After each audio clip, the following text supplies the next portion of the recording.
quando a gente começa a comparar lubrificantes, né, não tem muito como a gente deixar algumas características físico-químicas de lado. Então a gente tem que começar a comparar algumas, né? E algumas eu entendo que são mandatórias, né? Principalmente quando eu penso em óleo ou eu penso em graxa, tá? Que nem, por exemplo, às vezes no óleo você vai pensar no ponto de fulgor, né? Qual que é o ponto de fulgor? Aí você vai ver lá, por exemplo, 250 graus, tal, etc.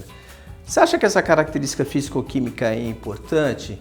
E de que jeito que você acha que ela pode interferir no processo de decisão ou de escolha final do lubrificante? Legal, Renato. Isso é uma pergunta que o pessoal tem muita dúvida mesmo, né?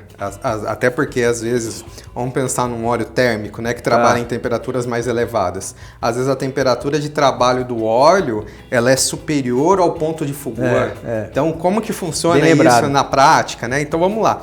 Primeiro, a gente precisa entender o que é o ponto de fulgor, ou também chamado de flash point, que vai ter ali em alguns boletins técnicos, né? O ponto de fulgor, ele é a temperatura limite em que a gente vai ter um equilíbrio, por exemplo, entre a fase líquida e a fase vapor daquele produto, e que se eu tiver alguma fonte de ignição, ele pode se incendiar, ou seja, eu posso trazer uma inflamabilidade e aquela inflamabilidade continuar constante. Então ele teria como se fosse uma autoignição nas condições ideais para aquilo acontecer. Então, presença de oxigênio, um ambiente aberto. Não é que a hora que eu chegar naquela temperatura ali no meu sistema térmico, o óleo vai se incendiar ou eu vou ter algum ponto de chama. Não, porque você não vai ter a fonte de... Eu não vou ter a fonte aqui de ignição e nem a fonte de oxigênio para eu ter aquilo. Então, essa é a classificação do flashpoint ou do ponto de fulgor, tá? Dependendo da minha aplicação e do meu tipo de sistema, isso pode ser uma informação relevante ou não para a decisão e para a escolha de um lubrificante. Sim.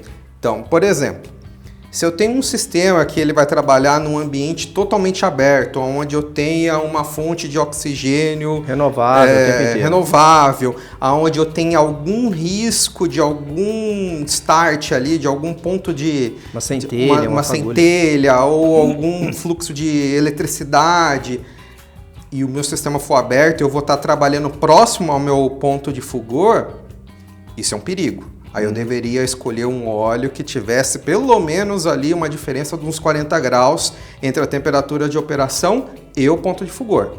Agora, se eu tenho um sistema igual a um sistema térmico, que ele é completamente fechado, ou às vezes ele tem algum tipo de abertura, né, alguma válvula ou algum tanque de expansão, mas não é um ambiente totalmente aberto com uma fonte de oxigênio renovável ali, essa informação, o ponto de fulgor em si, ele não vai ser determinante. Vai ser muito mais determinante a aditivação do meu óleo, a base química dele para sofrer alguma degradação térmica ou não. Sim. Então, acho que essa é a principal diferença de quando que eu vou olhar com maior atenção para o ponto de fulgor ou não. Tá? Eu lembro, por exemplo, quando você pensa na questão do ponto de fulgor para aquele sistema que você falou, sistema aberto, com atmosfera renovável, tal, etc. E aí a gente tem que lembrar sempre o seguinte, o ponto de fulgor não é a temperatura máxima de utilização do óleo. Então, se você olhou lá uma ficha técnica, óleo base, sei lá, polialfa-olefina, ponto de fulgor 250 graus, não é a temperatura máxima de uso. Normalmente a temperatura máxima de uso pode ser, igual você citou, uns 40 graus acima. Sim. Né? Às vezes até mais, dependendo da aditivação do óleo, né? Então, isso aqui é importante a gente ressaltar, né? Sim.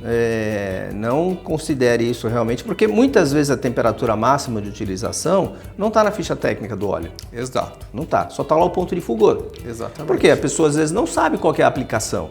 Exato. Então, se o fabricante do lubrificante não conhece a aplicação, ele vai trabalhar dentro de uma zona de conforto e de segurança. Sim. A zona de conforto e de segurança, que é essa característica físico-química, é o ponto de fulgor.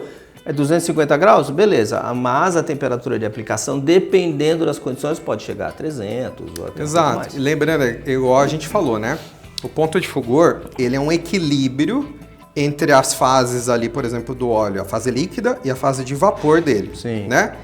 Ou seja, não é nem a temperatura de ebulição daquele óleo. Não, a temperatura de ebulição ela é maior do que o ponto de fulgor. Então é legal a gente trazer esses conceitos aqui para explicar, porque são coisas que muitas vezes não são debatidas, nem nos treinamentos que às vezes as empresas ofertam, mas é crucial para entender realmente o que significa aquela informação. E é uma dúvida recorrente, né? Exato. A gente se depara com isso toda hora, né? Exatamente, isso aí. Beleza.